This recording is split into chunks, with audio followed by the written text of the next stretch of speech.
ठीक है, root of administration के हिसाब से हमने क्लासिफाई किया है वेजोडाइलेटर्स को।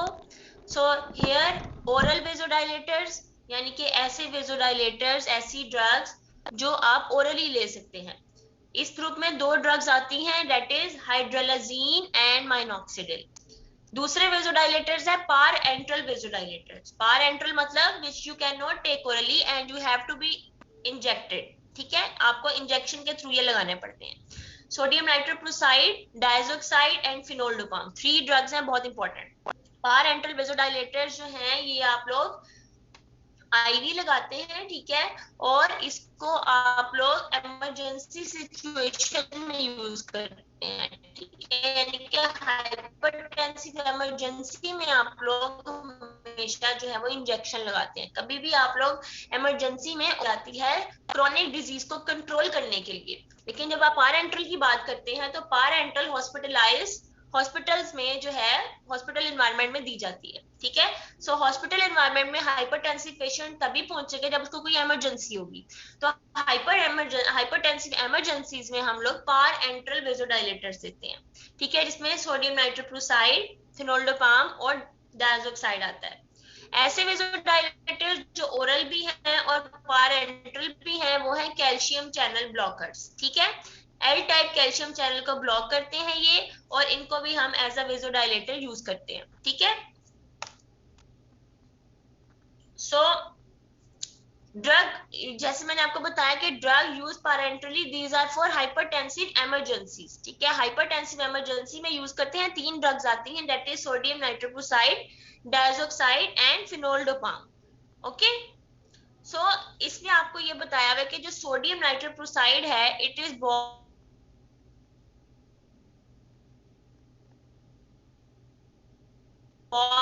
arteriolar and venodilator, while others are only arterial dilators, यानी कि जो दूसरी बाकी और जो आर्टरी और वेन्स को डायलेट करती है। पैरेंटल वेजोडाइलेटर में जो आपकी सोडियम नाइट्रोक्लोराइड है ये दोनों को, आर्टरीज को और वेन्स को, दोनों को डायलेट करती है। लेकिन जो डायजोक्साइड और फिनोल्डोपाम है ये सिर्फ आर्टरीज को ही डायलेट करती हैं, okay.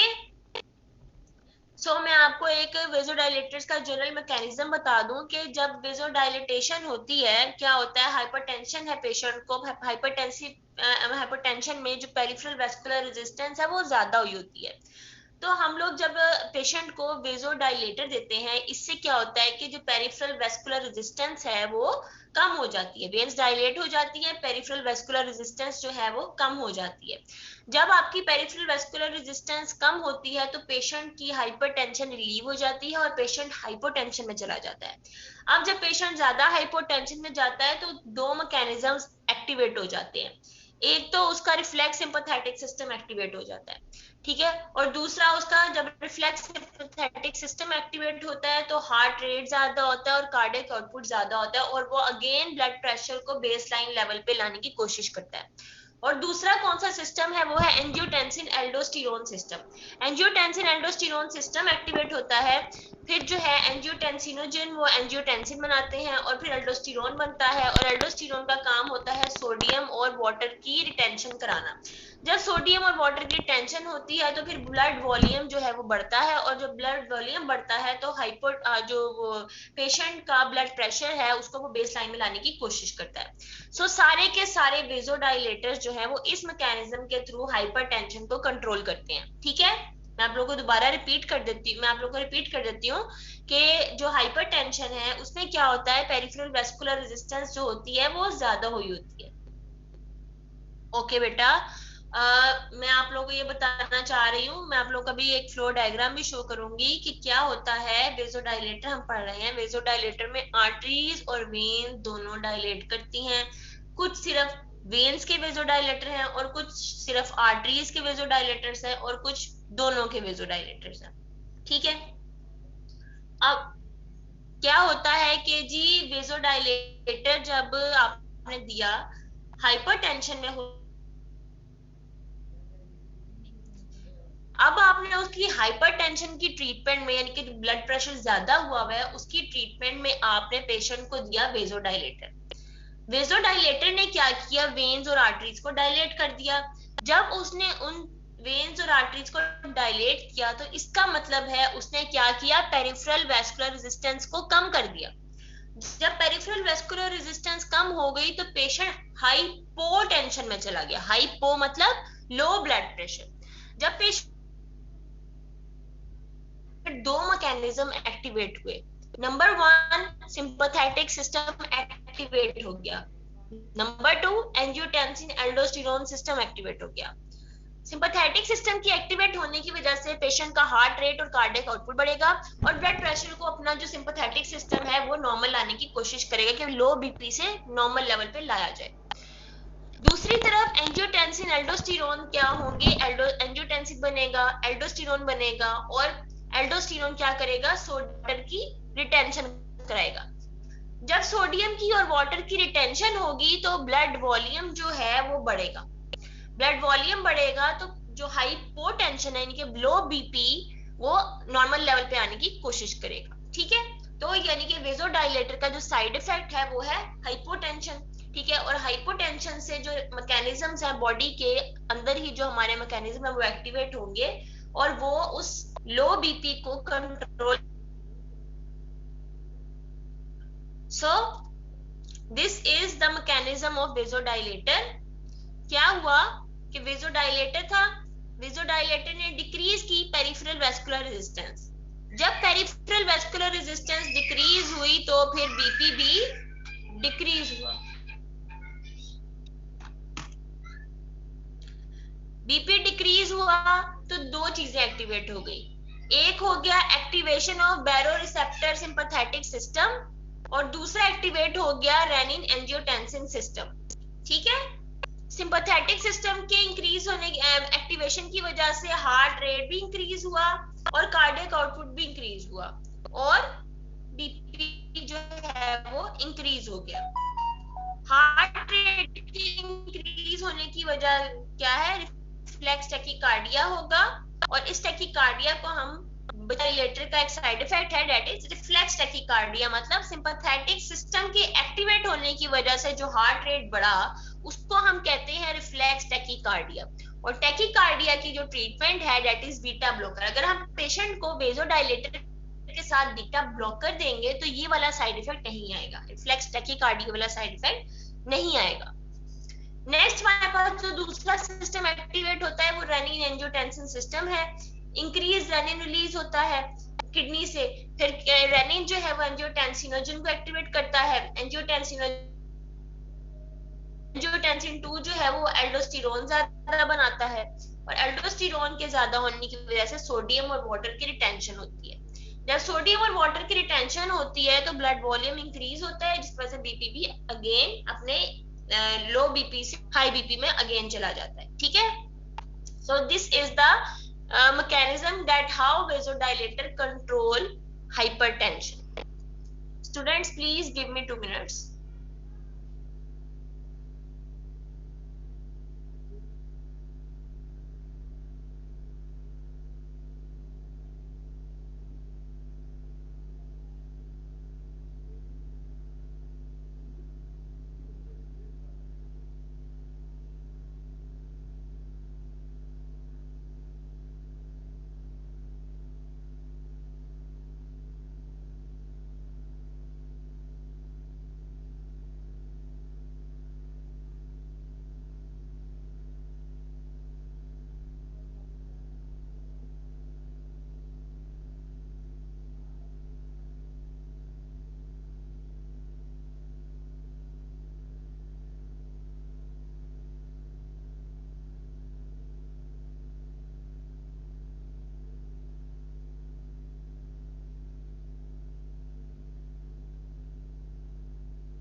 Okay students, I am back. I hope कि आप लोगों को जो मैंने ये अपना फ्लो चार्ट एक बताया है वो समझ आ गई होगी। अगर आप लोगों को इस फ्लो चार्ट की समझ आ गई है तो आप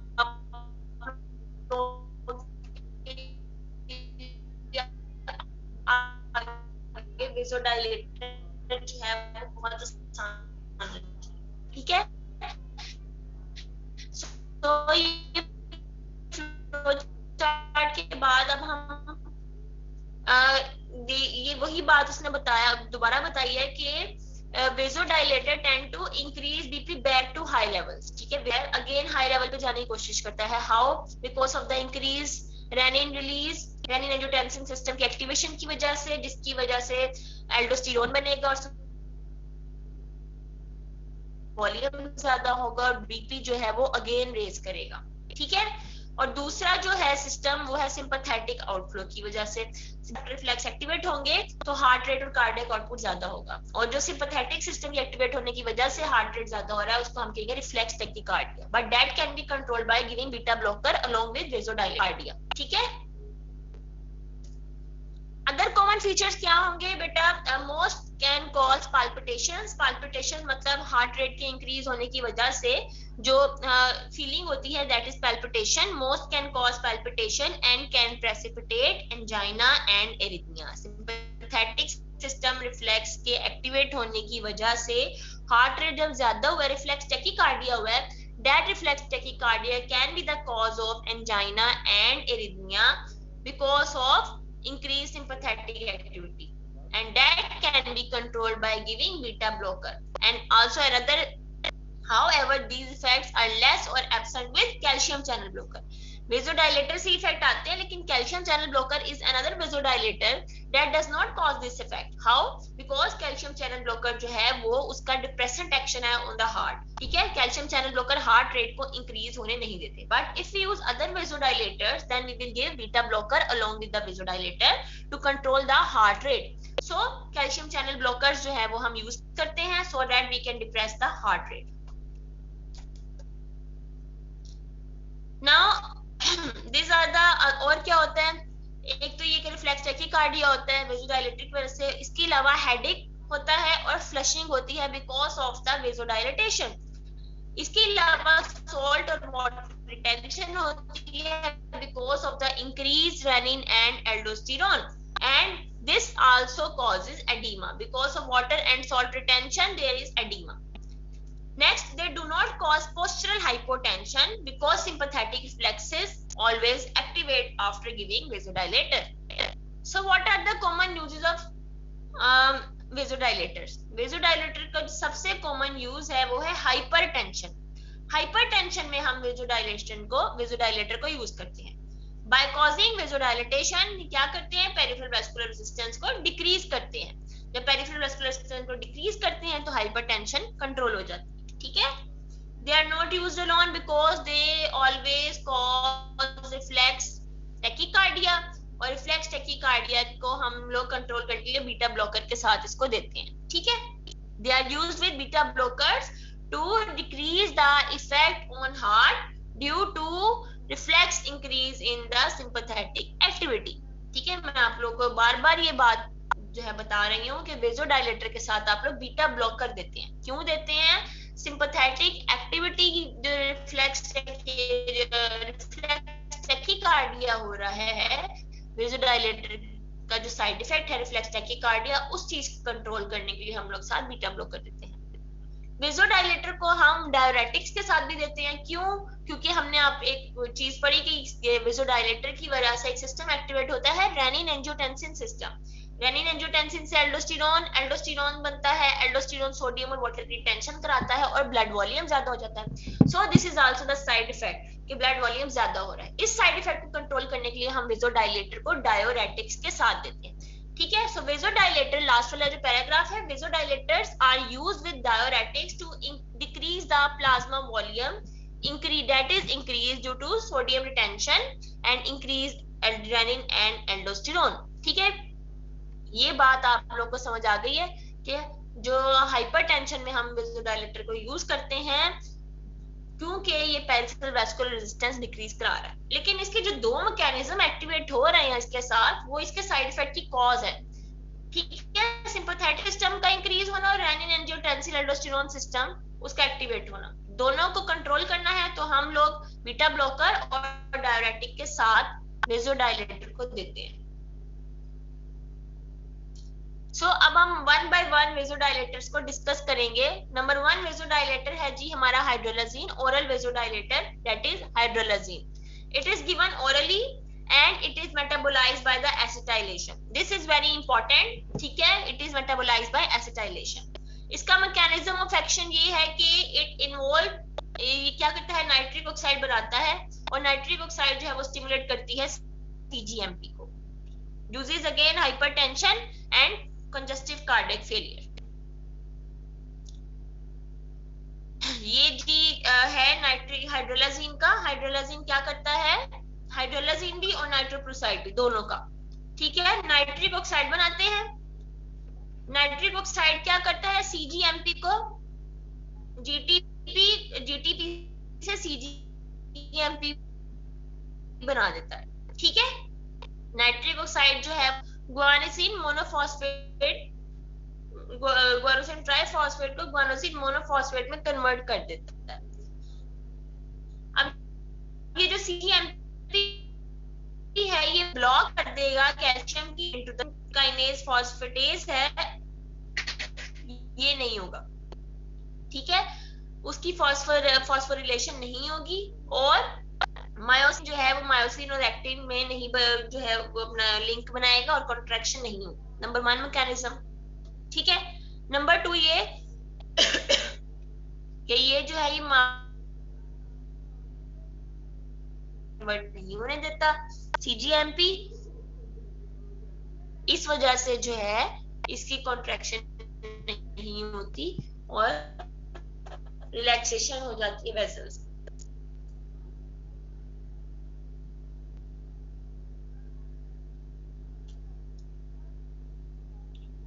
So adverse effects of hydrolazine, adverse effects of hydrolazine are basically extension of its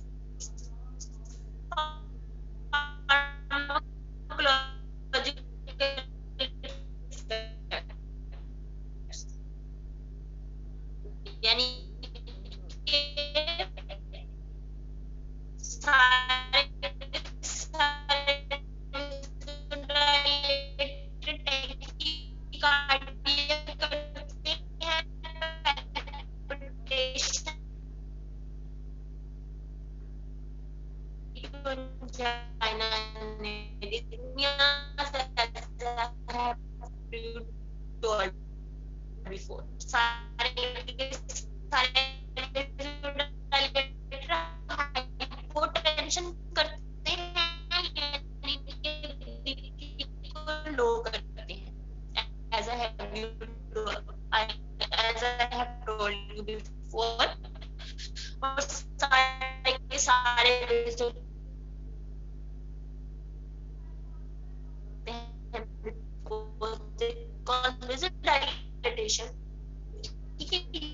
मैं आप लोगों को बता चुकी हूँ।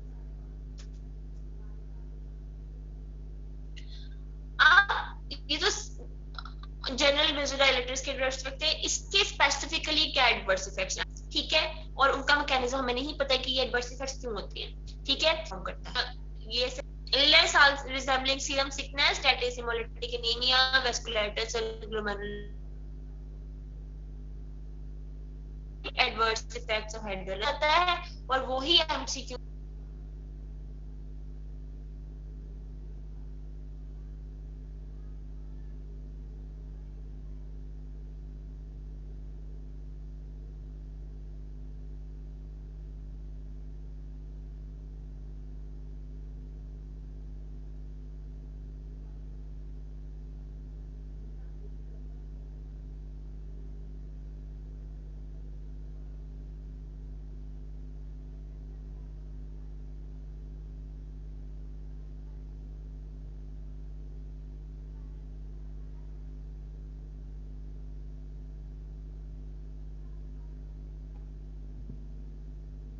हाइड्रोलाजिन का जो मैकेनिज्म एक्शन है वो ये है कि नाइट्रिक ऑक्साइड को रिलीज कराता है और सीजीएमपी जो है वो कैल्शियम की एंट्री को ब्लॉक करता है और मायोसिन लाइट चेन काइनेज को मायोसिन जो है वो इनहिबिट करता है, ठीक है। Next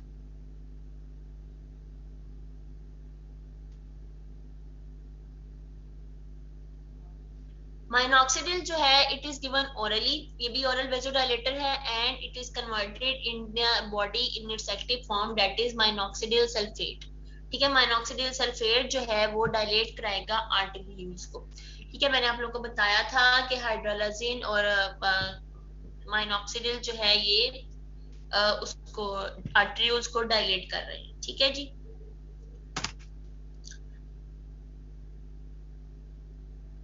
it is a potassium channel opener, और पोटेशियम चैनल की ओपनिंग की वजह से जो जब पोटेशियम चैनल ओपन होता है तो पोटेशियम जो है वो सेल से बाहर आता है और हाइपर पोलराइजेशन हो जाती है और सेल जो है वो ज्यादातर रेस्टिंग फेज में रहता है। ठीक है, सो रिलैक्सेशन होती है वेस्कुलर स्मूथ मसल्स में। So it is a potassium channel opener and it causes the relaxation of the vascular smooth muscles by the activation of ATP modulated potassium channels.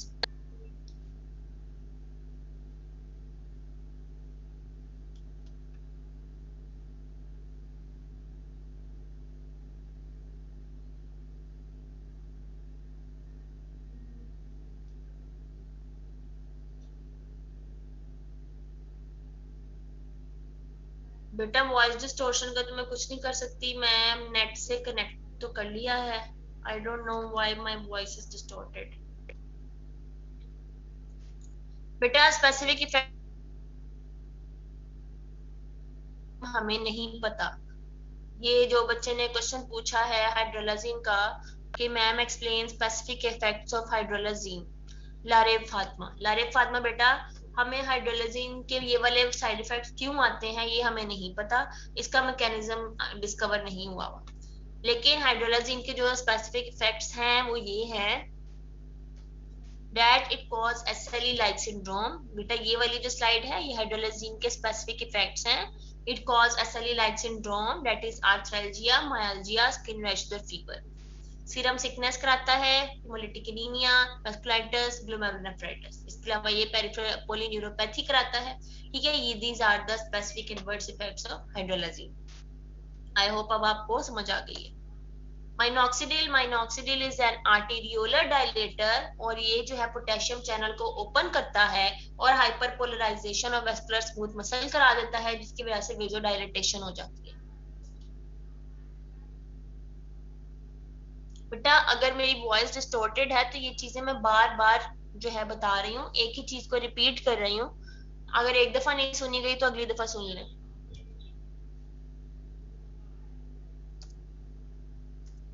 mechanism of action, it is a potassium channel opener and it causes the relaxation of the vascular smooth muscles by the activation of ATP modulated potassium channels. So by opening potassium channel there is an increase in potassium efflux मतलब बाहर चला जाता है cell से, and then it causes hyperpolarization and stabilizes the membrane at its resting potential. So there is the relaxation of the vascular smooth muscle and it cause vasodilatation और फिर vasodilatation हुई तो PVR यानी कि peripheral vascular resistance डिक्रीज हो गई और BPV decrease हो गया। ठीक है, यूजेस अगेन इसके हाइपरटेंशन में हम इसको यूज करते हैं माइनॉक्सिडिल को। ठीक है, इट इज पार एंट्रल, ये पार एंट्रल दी जाती है और ओरल भी दी जाती है।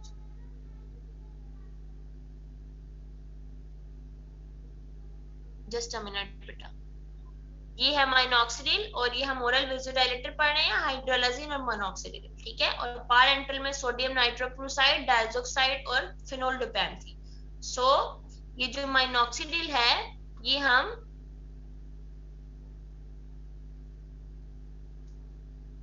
सीवियर हाइपरटेंशन में दी जाती है।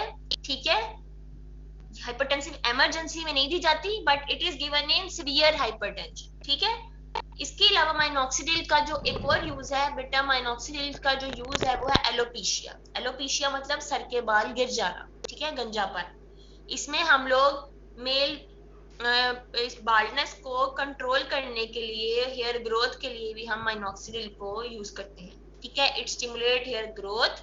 ठीक है, and in that case it is applied topically. So this is MCQ के माइनॉक्सिडिल जो है वो एलोपेशिया में भी यूज की जाती है। mechanism of increase hair growth, it is not exactly known, but जो सोचा गया है वो ये है कि it may increase microcirculation around hair follicles or it cause direct stimulation of resting hair follicles, या फिर ये एंड्रोजन इफेक्ट्स करता है और हेयर फॉलिकल्स जो है वो बनते हैं. ओके, एडवर्स इफेक्ट्स इसके like that of other vasodilator, it cause reflex tachycardia. ठीक है, it cause sodium and water retention, so it cause edema. Like other vasodilator, it cause hypotension यानी कि low BP. Okay. Now the specific adverse effects. Specific adverse effects में इसके ये हैं कि rashes and Steven Johnson syndrome कराता है, माइनॉक्सिडिल glucose की इंटॉलरेंस कराता है, थ्रोम्बोसाइटोपेनिया कराता है, and the most distinctive adverse effect is hirsutism. Hirsutism मतलब बाल ज्यादा उगाना, ठीक है, चेहरे पे या ऐसी जगहों पे जहां बाल नहीं चाहिए होते वहां पे बाल आ जाना, that is called hirsutism. So it is used for baldness, ठीक है, that is topical therapy. These are the distinctive adverse effects: Steven-Johnson syndrome, glucose intolerance, thrombocytopenia, and hirsutism. Next बेटा हमारे पास है डायज़ोक्साइड. डायज़ोक्साइड is also an arteriolar dilator. ठीक है, ये arteriolar dilator है और ये parenteral vasodilator है. ठीक है, इसका जो स्ट्रक्चर है वो थायराइड डायरेटिक से मिलता जुलता है, but it has no property of diuresis. ठीक है, डायरेसिस मतलब no increase in urine. Mechanism of action भी इसका सेम माइनॉक्सिडिल जैसा है, that is it is potassium channel opener and it is cause hyperpolarization and relaxation of the vascular smooth muscles and decrease the peripheral vascular resistance. I repeat that it is the potassium channel opener, it causes hyperpolarization of the smooth vascular muscles cells and then there is the relaxation of the smooth vascular muscles, ठीक है, and decrease in the peripheral vascular resistance, so it cause hypotension. Now adverse effects इसके हैं क्योंकि parenteral दिया जाता है, it is very it cause extensive hypotension, बहुत जल्दी ये बीपी को लो कर देगा. हाइपरग्लाइसीमिया में ये हाइपरग्लाइसीमिया कराता है because it inhibit the insulin release from the pancreas by opening the potassium channels in the beta cells. ठीक है, so it is used in the treatment of insulinoma. ये इनहिबिट करता है इंसुलिन के रिलीज को, सो hyperglycaemia ये कराएगा. ये गाउट कराता है, ये हाइर्सुटिज्म ये भी कराता है, और पेन एंड नेक्रोसिस ऑन एक्सट्रावाजेशन ये भी होती है. ठीक, हमारे पास यूजेस आ जाएंगे. Uses hypertensive crisis because it is parenteral vasodilator, so इसको हाइपरटेंसिव क्राइसिस हाइपरटेंसिव इमरजेंसीज में यूज करते हैं. ये इंसुलिन के रिलीज को रोकता है, हाइपरग्लाइसीमिया कराता है, इसलिए हम उसको हाइपर इंसुलिनिमिया में यूज कर सकते हैं. एक्लैम्पशिया इज एन इमरजेंसी कंडीशन. इसमें भी हम इसको एक्लैम्पशिया क्या होता है, प्रेगनेंसी में high BP severely high blood pressure जो है उसको एक्लैम्पशिया कहते हैं प्रेगनेंसी में. ठीक है, जिसकी वजह से फिट्स आते हैं पेशेंट को, प्रेग्नेंट वुमेन को, दैट इज इमरजेंसी कंडीशन, और इसमें भी हम इस पेशेंट को ये देते हैं. ठीक है, एलोपेशिया में भी हम इसको यूज करते हैं और हम इसको प्री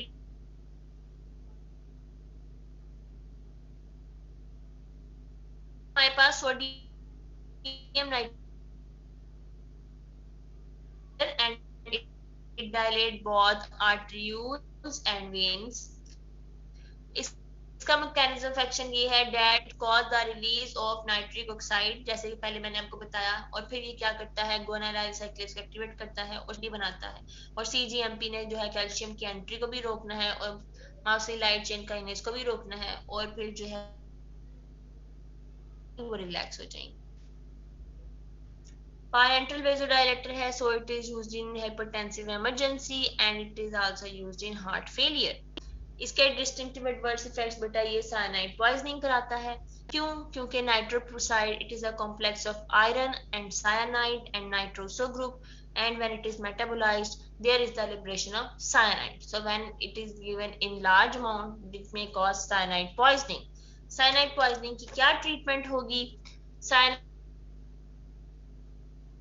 हो जाएगा थायरोसाइनेट में और एक्सक्रीट हो जाएगा किडनी से. ठीक है, नॉर्मली तो ऐसा होता है, लेकिन अगर एक्युमुलेट हो जाता है cyanide because of increase dosages of sodium nitrochloride then it cause metabolic acidosis, arrhythmia, hypotension. तो इसको हम लोग ट्रीट कैसे करते हैं? हम पेशेंट को सोडियम थायोसल्फेट देते हैं। सोडियम थायोसल्फेट जो है वो कन्वर्ट हो जाता है थायोसाइनेट में, और थायोसाइनेट एक्सक्रीट हो जाता है किडनी से। नंबर 1 तो ये है। नंबर 2 तरीका ये है कि हम पेशेंट को हाइड्रोक्सी है तो साइनोकोबालामिन बन जाता है। This is sodium nitrochloride, very important drug. ठीक है, सोडियम नाइट्रोक्लोराइड का मैकेनिज्म इज वेरी इंपॉर्टेंट।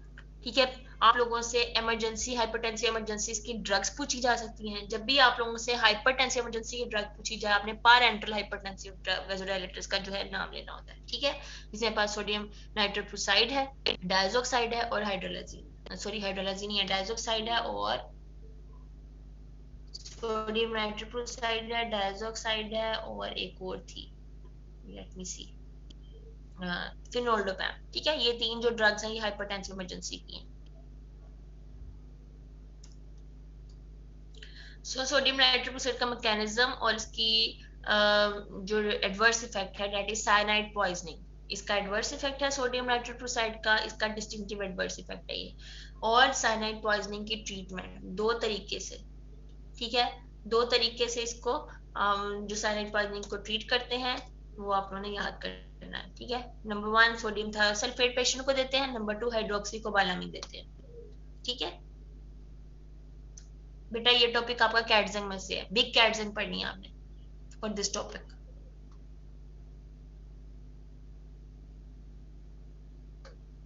ये क्वेश्चन पूछा है एमन जावेद, ये आपने बिग कैटजंग में से टॉपिक रीड करना है। बहुत आसान है, बहुत छोटा सा विजुअलाइजेटर का टॉपिक है। ओके, सो साइनाइड पॉइजनिंग जो है उसकी ट्रीटमेंट है सोडियम थायोसाइनेट, बहुत डिटेल में आपके कैटजे में लिखा हुआ है, आप लोग पढ़ोगे तो आप लोगों को मजा आएगा। सोडियम थायोसल्फेट देना है और दूसरा जो है हाइड्रोक्सीकोबालामिन देना है। थायोसाइनेट में accumulate and cause weakness, disorientation, साइकोसिस को हमें निकाल देना है। ठीक है, सोडियम नाइट्रोक्लोराइड में आल्सो कॉज मेटहीमोग्लोबिनीमिया। ठीक है, मेटहीमोग्लोबिनीमिया भी सोडियम नाइट्रोक्लोराइड का एक साइड इफेक्ट है। लास्ट हमारे पास जो ड्रग है वो है फिनोल्डोपैम।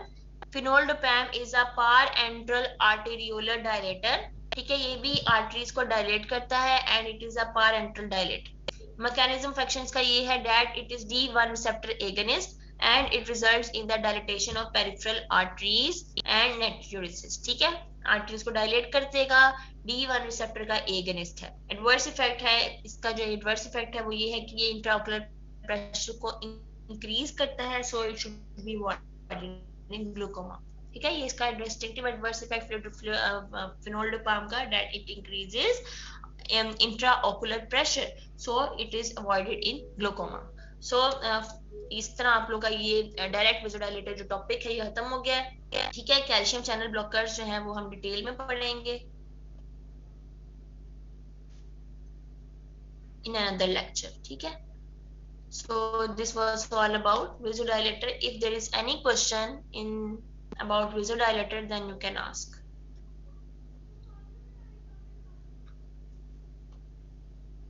Let me unmute you all.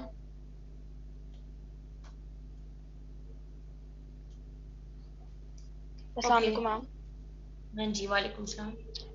Ma'am मेरा एक क्वेश्चन ये था कि अगर फॉर एग्जांपल एक सिनेरियो है जिसमें एक पेशेंट आता है हमारे पास और वो हाइपरटेंसिव है और उसको अगर हम कोई ड्रग देते हैं, कोई भी वेज़ोडाइलेटर देते हैं, हम उसी वक्त ही साथ बीटा ब्लॉकर्स और जो भी साथ कंपल्सरी ड्रग्स देना वो देंगे, या फिर वो अगर वो उस सिचुएशन में चला जाए जैसे टैकीकार्डिया या कुछ हो जाए तब देंगे? नहीं, उसके साथ ही देंगे। आप लोग वेज़ोडाइलेटर जब पेशेंट को देते हो तो उसके साथ ही बीटा ब्लॉकर और डायरेटिक, 2 चीजें ये दोनों उसके साथ देते हैं। अच्छा, हाइपरटेंशन जब आप लोग पढ़ेंगे, अभी मैंने सिर्फ एक ग्रुप डिस्कस किया है, जब आप लोग हाइपरटेंशन का टॉपिक डिटेल में पढ़ोगे उसमें आप लोग ये देखो पढ़ोगे कि hypertension is a chronic disease and it is treated by multiple drugs. ठीक है, बहुत ज्यादा ड्रग्स यूज होती हैं, लेकिन जो हाइपरटेंशन की जो ट्रीटमेंट है, ये किसी भी एक ड्रग से आपका बीपी जो है वो कंट्रोल में नहीं होता। You have to take the combination of drugs. Hypertension में हमेशा आप लोग कम्बिनेशन ऑफ ड्रग्स इकट्ठे यूज करते हो, यानी कि 2 3 4 गोलियां इकट्ठे खाते हैं। सो यहाँ पे जब आप हाइपरटेंशन को वेसोडाइलेटर के साथ ट्रीट कर रहे हो, तो आप 3 गोलियां खाओगे, एक वेसोडाइलेटर, एक डायरेटिक और एक बीटा ब्लॉकर। ठीक है। ठीक है मैम। मैम और कोई क्वेश्चन? मैम जी बेटा। मैम जो सोडियम नाइट्रोक्साइड आपने कहा कि वो साइनाइड पॉइजनिंग करा देता है, वो नॉर्मल डोजेस में कराता है या फिर उसकी टॉक्सिक डोज हो जाए वो तब कराता है? अच्छा, ये सोडियम नाइट्रोक्लोराइड जो है, अगर ये नॉर्मली मेटाबोलाइज हो रहा है तो बॉडी में सायानाइड बनेगा। ठीक है, वो जो नॉर्मली सायानाइड बने, नॉर्मल डोजेज में जो सायानाइड बन रहा है, वो मैंने आपको बताया, वो किडनी आहिस्ता आहिस्ता एक्सक्रीट कर देगी बाय फॉर्मिंग थायोसाइनेट। मैं आपसे वो टॉक्सिसिटी की बात तब की जब नाइट्रोक्लोराइड की पेशेंट ने ज्यादा डोज ले ली, ठीक है, और उसको साइनाइड पॉइजनिंग हो गई, या वो उसको मेटाबोलाइज नहीं कर पाया पेशेंट, उसका लीवर खराब था, कोई और मसला हो, पेशेंट को कोई सार डिजीज चल रही है, और वो सोडियम नाइट्रोक्लोराइड को मेटाबोलाइज नहीं कर पाया और साइनाइड अक्यूमुलेट हो गया बॉडी में, then it can cause cyanide poisoning. और फिर अगर आपने साइनाइड पॉइजनिंग अगर पेशेंट को हो जाती है और उसके सिम्टम्स आते हैं, तो उसको ट्रीट आपने उससे करना है, जिस सोडियम थायोसल्फेट से और हाइड्रोक्सीकोबालामीन से। 2 किस्म की ड्रग्स आप ले सकते हैं। वो तब है जब पेशेंट ज्यादा डोज में सोडियम नाइट्रोक्लोराइड ले ले, या उसको कोई अंडरलाइन डिजीज ऐसी चल रही है कि वो सोडियम नाइट्रोक्लोराइड को मेटाबोलाइज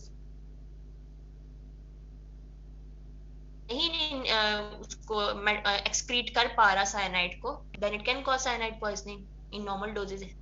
ठीक है, सो किडनी डिजीज में हो सकती है। Any other question?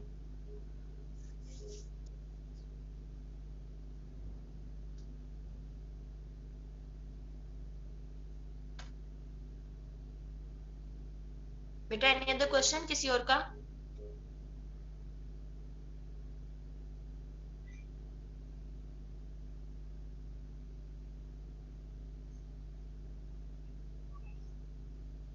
Okay students, if there is no question then thank you. ये टॉपिक आप लोगों ने कैडमन से पढ़ना है। ओके, अल्लाह हाफिज।